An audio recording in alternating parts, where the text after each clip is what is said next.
Hello everyone, welcome back to FixGenie.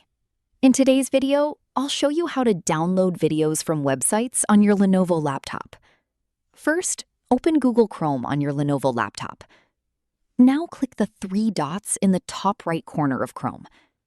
From the menu, move your cursor to Extensions, then click Visit Chrome Web Store. Once the Chrome Web Store opens, click on the search bar and search for Video Downloader Professional. From the search results, open the extension named Video Downloader Professional.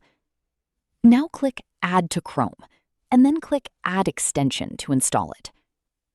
After the extension is installed, click the Extensions icon next to the address bar. You can also click the pin icon so the extension always stays visible in your browser. Now open the website that contains the video you want to download.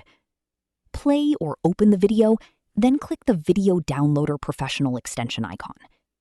If the website is supported, you'll see the available download options in different video qualities. Choose your preferred quality and click Download. Select the folder where you want to save the video, then click Save.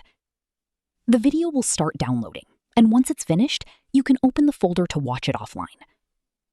That's how you can download videos from supported websites on your Lenovo laptop. If this video helped you, don't forget to like, share, and subscribe to the channel for more Lenovo laptop tutorials.